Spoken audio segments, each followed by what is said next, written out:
Olá, pessoal. Estamos chegando ao final do ano, faltam aí 2 semanas para o Natal, 3 semanas para encerrar definitivamente o ano de 2021 e vamos chegando também ao final da lição do nosso trimestre, do livro de Deuteronômio. Hoje, em particular, estaremos estudando e iniciando os estudos da lição número 12, a penúltima lição do trimestre, e ela é uma continuidade do texto da lição da semana passada. Na semana passada, nós fomos chamados à atenção de observar que escritores posteriores ao livro de Deuteronômio fazem citações ao texto.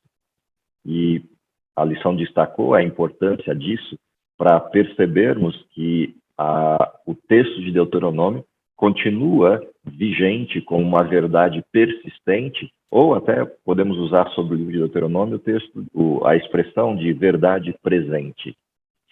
A lição dessa semana tem o mesmo tema, porém com um foco definido. O foco aqui é o Novo Testamento e a maneira como os escritores, os autores do Novo Testamento fazem citações ao Velho e, em particular, ao texto de Deuteronômio. A pergunta é por que essa ênfase do autor da lição Escola Sabatina, por que essa preocupação em deixar bem claro que o livro de Deuteronômio é referenciado no Novo Testamento, ou seja, que autores do Novo Testamento fazem citações ao Velho e, em particular, a este livro.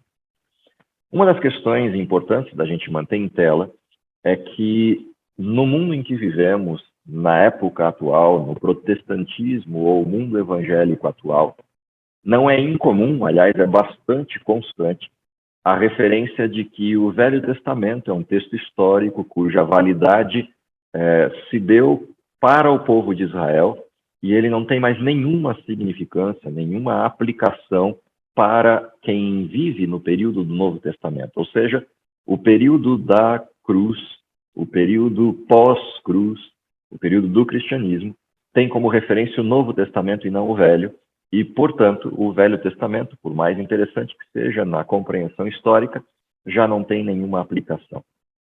Olhar para o Novo Testamento e verificar a quantidade de citações que ele faz ao Velho e perceber a forma como essas citações são apresentadas, em primeiro lugar, traz para a gente uma percepção de validação do Velho Testamento para o tempo atual. Mais do que isso, a percepção de que a Bíblia é um fluxo único de história, ou seja, a palavra de Deus não é o Velho ou o Novo, mas é o todo da soma, da integração do Velho e Novo Testamento, como verdades constantes para o ser humano. Ou seja, olhar para essas citações é perceber que o Velho Testamento não só continua válido nos dias de hoje, mas continua aplicável ao tempo atual. E talvez você se pergunte, mas como isso é possível? Nós não fazemos mais sacrifícios, não temos mais o ritual do santuário, várias normas presentes naquela estrutura do serviço do templo já não se aplicam mais aos nossos dias. Bom, de fato isso é verdade se você estiver falando da aplicação direta daqueles textos. Mas se você verificar o significado daqueles textos, todo o serviço do santuário continua válido no Novo Testamento, tanto que o livro de Hebreus faz citações diretas ao ritual do santuário, demonstrando que no céu o serviço de Cristo, o serviço de Deus, o serviço do Espírito Santo e dos anjos no santuário do céu, no ministrar as atividades no santuário do céu, o santuário original, são referências que foram apresentadas nas metáforas escolhidas para o santuário terrestre. Embora não façamos mais sacrifícios hoje, porque Cristo já morreu na cruz, é fato que Cristo continua sendo o Cordeiro tal qual sido morto, no livro de Apocalipse, no capítulo 5, ou o Cordeiro de Deus que tira o pecado do mundo, ou aquele que apresenta a salvação. Portanto, as referências apresentadas no Velho Testamento continuam não somente válidas, mas elas agora encontraram a sua tipificação perfeita. Se dentro da estrutura do Velho Testamento a gente tinha o modelo que apresentava o futuro da história messiânica, da história da salvação, o Novo Testamento confirma que aquelas profecias eram verdadeiras e se cumpriram. e, portanto, continuam válidas para o nosso tempo na aplicação direta do sacrifício de Cristo. Mas não só isso. Olhar para o Velho Testamento é a possibilidade de compreender o Novo. Afinal de contas, o Novo Testamento não surge do vazio. Ele surge como uma confirmação do Velho e não como uma substituição do Velho. É um fluxo único de história. Além disso, o Velho Testamento ele serve de referência muito importante para a gente entender que o Deus em quem cremos não abandonou a humanidade à sua própria sorte, mas continua acompanhando a história. A citação do Velho Testamento no Novo confirma para a gente a percepção de que Deus sempre acompanhou a história. Aliás, Isaías já dizia isso. Isaías aponta que nós temos um Deus que é incomparável, ou seja, um Deus que é único e não há outro semelhante a ele. E por que isso? O próprio Isaías responde, porque esse Deus anuncia o fim desde o princípio. O que significa que citações presentes no Novo Testamento de profecias feitas no Velho Testamento ou referências do Velho Testamento que indicavam coisas que aconteceriam no período cristão, essa troca de elementos no sentido de antecipação da história nos dá a segurança de que podemos continuar acreditando nas profecias futuras, aquelas que ainda estão por se cumprir. Por exemplo, a profecia da vinda de Cristo. Ou profecias que indicam sinais na proximidade ou iminência da vinda de Cristo. Podemos acreditar que isso se cumprirá do mesmo jeito que, ao observarmos as citações do Novo Testamento ao Velho, percebemos o cumprimento dessas mesmas profecias nos dias de Cristo. Mas o que, de fato, a gente foi chamado a atenção, ou será chamado a atenção durante essa semana, nas referências do livro de Deuteronômio, e como isso se cruza com essa história de confirmação, validação e aplicação das mensagens do Velho Testamento para hoje. A primeira provocação da lição, a primeira coisa que a lição traz para a gente como um foco de atenção, é olhar a maneira como Cristo respondeu às tentações. E aí vale uma atenção especial a algumas citações que Jesus faz na resposta às tentações, como nem só de pão viverá o homem, mas de toda palavra que sai da boca de Deus, ou ainda as referências à segunda tentação e à terceira. A pergunta é, por que Jesus fez referência a esses textos e como Jesus usou os textos do Velho Testamento para responder aos achaques, às tentações de Satanás? Há uma coisa interessante aqui, há dois tipos de citações, pelo menos, que a gente observa em relação, duas formas diferentes de citação que a gente observa em relação aos textos usados por Jesus. Há citações que são explícitas. Você pega um texto do Velho Testamento e repete no Novo integralmente, ainda que com alguma variação na terminologia, mas aplica o texto de forma direta, como uma repetição de texto. Há uma outra forma de citação, que é você lembrar de histórias que aconteceram no passado e aplicar essas histórias a uma referência. A segunda tentação de Jesus tem uma referência cruzada exatamente assim, ou seja, há uma repetição de uma história. E essa repetição da história, colocando à prova a Deus, não levando Deus à tentação, entre aspas, né? Levar Deus à tentação, ou seja, não provocar Deus, ou tentar a Deus, ou provar a Deus.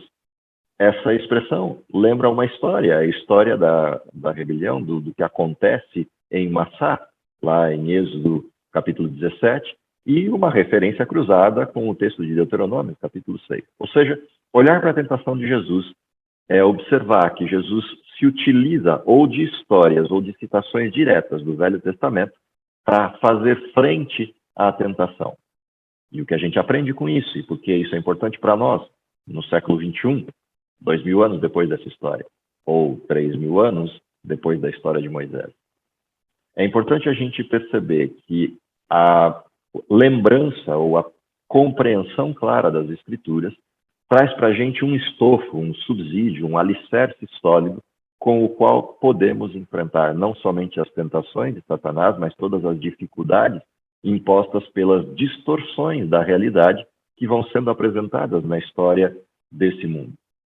Lembre-se que Satanás distorce a realidade ao provocar Jesus à tentação, como, por exemplo, usando textos bíblicos para tentar Jesus.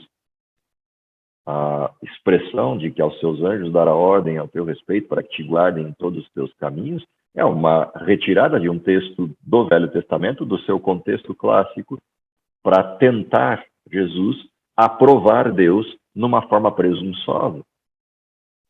Essas expressões que vão sendo usadas por Satanás, curiosamente, derivam do fato de que Jesus usou a Escritura para responder a Satanás. Então, Satanás pega as próprias Escrituras, as distorce e traz para Jesus como uma tentação. O que isso nos ensina? Que não é diferente hoje o que acontece no conhecimento humano. Não raras vezes, no próprio mundo religioso, textos são retirados do seu contexto para distorcer a realidade e fazer uma aplicação equivocada da mensagem bíblica. E isso soa para nós como tentação.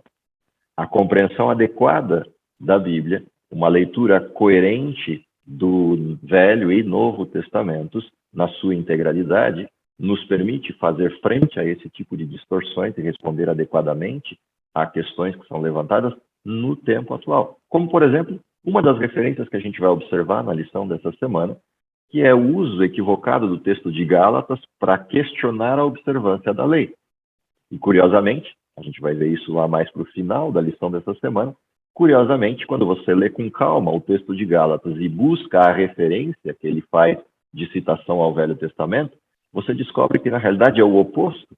O texto de Gálatas não nos autoriza a descumprir a lei, antes nos coloca a questão de que a salvação só pode existir mediante a cruz ou mediante o sacrifício de Cristo ou o sangue derramado por nós. Porém, a razão pela qual o sangue foi derramado é que a lei exige a paga do pecado. O pecado conduz à morte e produz a morte, e a única forma de nos livrarmos do pecado é a morte do Cordeiro, a morte de Cristo. Portanto, o texto de Gálatas não nos autoriza a descumprir a lei. O texto de Gálatas, ao contrário, nos diz: a lei conduz à morte e o sacrifício de Cristo produz a vida. Aquele que escolher a lei sem Cristo está condenado aos textos da lei, ou seja, deverá cumprir a lei integralmente até o seu último texto. Porém, se não conseguir, como abandonou o sacrifício de Cristo, a lei o condena e o mata. Ao contrário disso, aquele que acredita no sacrifício de Cristo obedece à lei em novidade de vida, obedece à lei por amor a Cristo e não para ser salvo sem Cristo. Esse é o texto de Gálatas e essa é a referência cruzada com o livro de Deuteronômio, que traz a maldição presente entre aqueles que, dizendo que observariam a lei, não o fizeram. Aliás, foi isso que o povo de Israel fez. Nós estudamos isso várias vezes durante esse trimestre. Israel responde a Deus afirmativamente: tudo que o Senhor disser nós vamos fazer, mas na hora de cumprir isso, eles abandonam. Não fosse o sacrifício de Cristo, ou seja, não fossem os cordeiros no templo que antecipavam o sacrifício verdadeiro de Cristo, e Israel estaria perdido, porque disse que seguiria a Deus e não cumpriu. Portanto, a observação clara desses textos, dessas referências do Velho Testamento, nos permite não só a integridade da fé, mas também nos prepara para fazer frente àquilo que de alguma forma nos desvia da verdade completa. Um outro texto que a gente vai observar dessas citações feitas ao livro de Deuteronômio é o texto que trata da questão de como nós devemos cuidar das pessoas, e em particular cuidar das pessoas que tenham algum tipo de dificuldade, seja no sentido da sociedade em que vivem, como as viúvas, os pobres, os estrangeiros, os escravos, como também o cuidado entre nós, o cuidado de uns para com os outros. E há vários textos no Novo Testamento que fazem referências a questões apresentadas no livro de Deuteronômio para essa direção. Aliás, uma das características do cristianismo é o amor ao próximo. Há várias e várias citações sobre isso no Novo Testamento. A pergunta é: de onde vieram essas citações? A impressão, às vezes, que dá, olhando só a mensagem evangélica atual, é de que toda essa mensagem de graça, de amor, de complacência e compaixão com as pessoas é uma mensagem exclusiva do cristianismo, quando na realidade a essência dessa mensagem foi retirada do livro de Deuteronômio.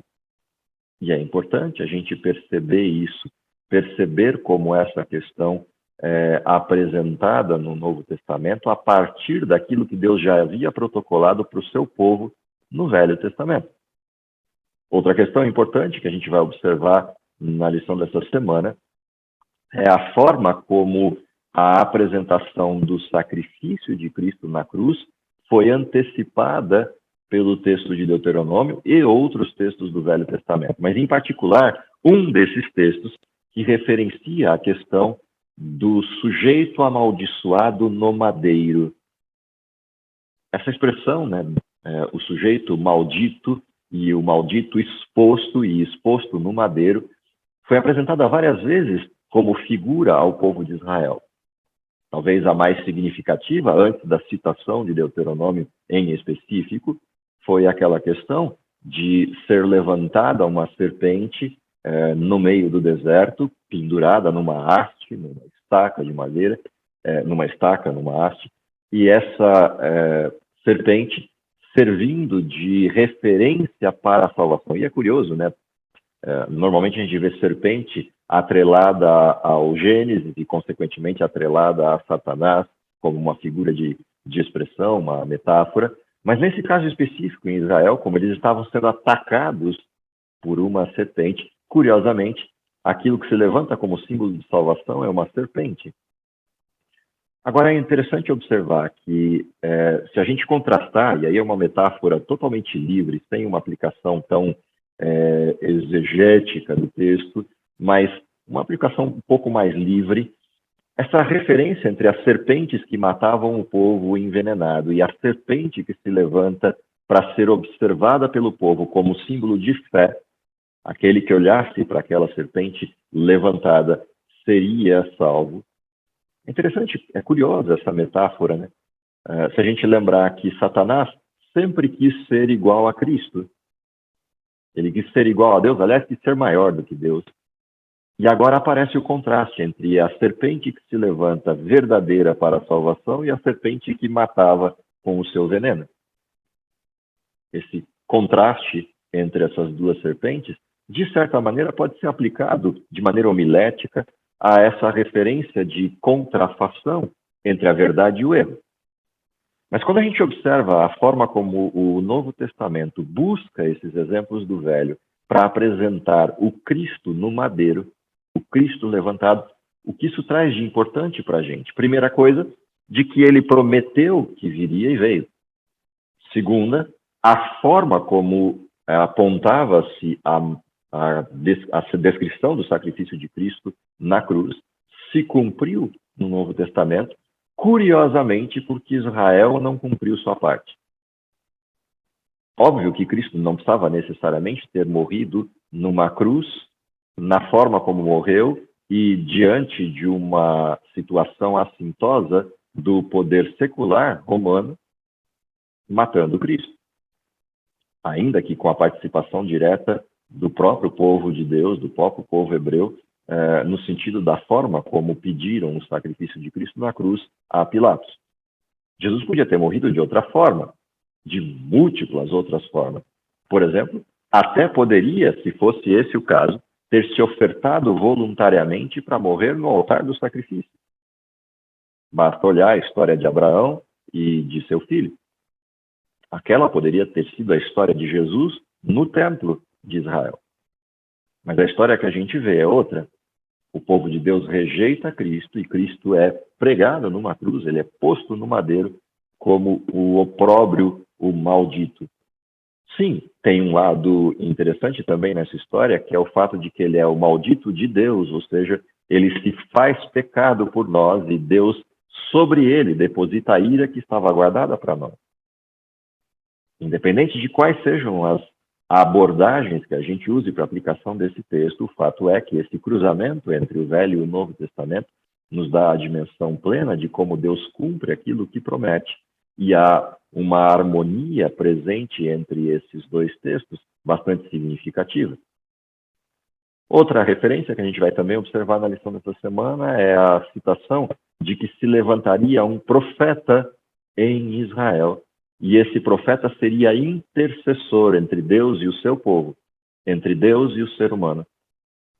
E é interessante porque Moisés era visto, e algumas vezes foi percebido e entendido e até cobrado pelo povo de Israel para ser esse intercessor entre Deus e o seu povo. Quando o povo de Israel fazia alguma coisa muito ruim e estava na iminência do sofrimento ou já sofrendo alguma intervenção direta de Deus contra o seu povo pelo pecado cometido, Israel se dirigia a Moisés pedindo que Moisés intercedesse com Deus para livrar Israel. O problema é que Moisés não era um intercessor, embora fosse o líder do povo de Israel, essa figura de intercessão não é dele. E ele, assim como outros textos do Velho Testamento, apontam o futuro, um futuro intercessor. Quando a gente vai ao Novo Testamento, encontra lá no livro de Atos, por exemplo, a citação de que esse profeta veio. Levantou-se em Israel esse profeta que seria o intercessor. Pedro, Estevão fazem referência a isso. E essa é uma coisa importante de observação de que só existe um intercessor entre Deus e os homens.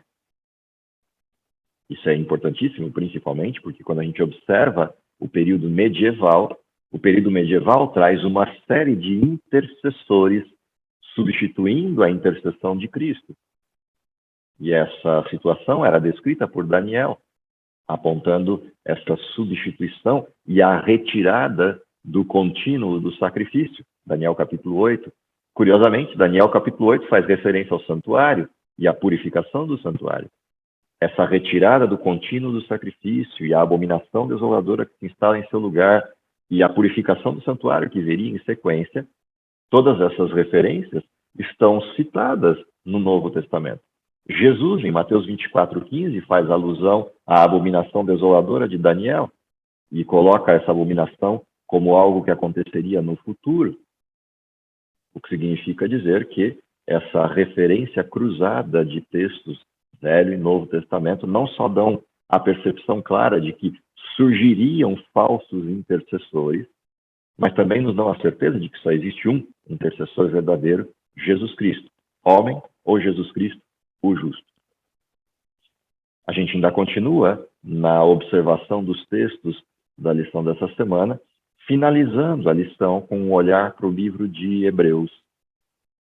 E é interessante que o livro de Hebreus não só é uma citação contínua do Velho Testamento, afinal de contas, a essência do livro de Hebreus, e não podia ser diferente até pelo título do livro, né, a Carta aos Hebreus, é uma citação constante ao santuário, ao ritual do santuário, ao serviço do santuário e às figuras presentes nele, principalmente a do sacerdote, e a atribuição que esse texto faz ao sumo sacerdote que é Cristo. Mas, em particular, quando a gente olha para a referência do texto de Deuteronômio cruzado com o livro de Hebreus, essa questão do pagamento do pecado, essa questão da simbologia do Cristo que salva, do Cristo que morre pelo pecado, traz para a gente uma abordagem importante que é: ao Senhor pertence a vingança, ao Senhor pertence o juízo, pertence o julgamento. Porque isso é importante para a gente. É importante para a gente por várias razões. A primeira delas é que vivemos num mundo que vai aprofundando a maldade.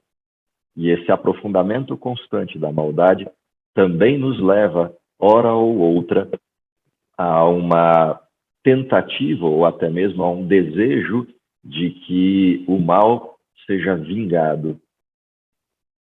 Essa referência de que Deus é aquele que vinga, assim como Deus também é aquele que julga o seu povo, é importante para nós mantermos o foco na direção correta. Nosso papel no mundo não é vingar aquilo que acontece de mal, mas o nosso papel no mundo é levar salvação e ser salvação às pessoas. A vingança a Deus pertence. Uma outra referência interessante de observação desse o julgamento é de Deus, é que nós também seremos julgados. E, portanto, com a mesma régua que passamos um fio de desejo de vingança sobre a maldade do mundo, nós devemos nos lembrar que a régua de Deus passa o mesmo fio sobre nós, que também somos pecadores. E isso nos devia levar à reflexão de que o olhar para o mundo deveria ser feito a partir do espelho com que olhamos a nós mesmos. E, portanto, a mesma compaixão que desejamos Deus tenha para conosco, nós devemos ter para com as pessoas. Uma última referência, e com ela eu encerro o desenho, é a advertência de que nós não deveríamos nos moldar ou misturar com as verdades presentes no mundo pagão. O texto de Deuteronômio faz referência a isso, de que Israel, ao adentrar a terra prometida, não deveria assumir os hábitos dos povos que ali viviam. Antes deveriam ser influência para a modificação desses hábitos e implantação da verdade de Deus.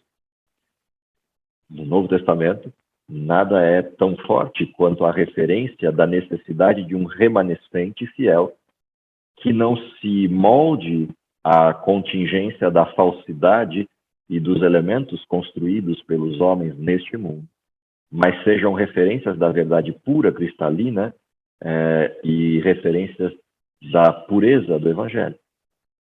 Portanto, temos como contraste ou como modelo de comparação aquilo que aconteceu com Israel. Israel acabou se moldando e assumindo vários hábitos da população que vivia em Canaã.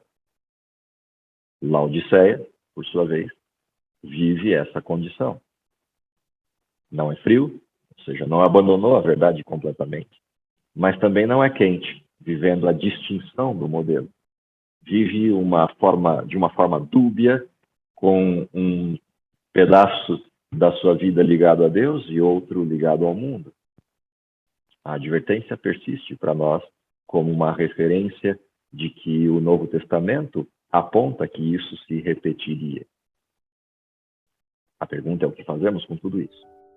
Bom, como antecipação da lição, esses são os pontos principais que a gente deve ter atenção ao estudar essa semana a lição, e eu espero que ao final dela a gente tenha uma compreensão clara, não só do nosso papel no mundo em que vivemos, mas principalmente uma compreensão clara de como essas coisas que estavam presentes no Velho Testamento podem ser muito úteis para a gente na forma de enfrentamento ao mal e na forma de vivenciar a realidade do tempo presente e da agudez do tempo em que estamos na proximidade da vinda de Jesus. Que Deus abençoe vocês, tenham um bom estudo durante a semana e nos vemos na próxima semana com a última lição do trimestre, fechando aí esse pacote de estudos do texto de Deuteronômio. Vamos orar?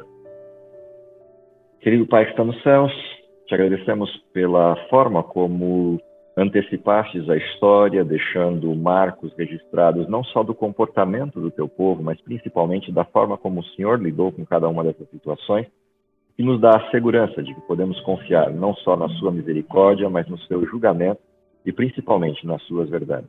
Dá, Senhor, que essas verdades possam ser aplicadas na nossa vida e que abandonemos o comportamento dúbio de Laodiceia e sejamos cada vez mais próximos com o ideal de remanescente que projetastes para nós, e com isso possamos, cumprindo a missão, encerrarmos a história desse mundo e vê-lo voltando ainda em nossa geração.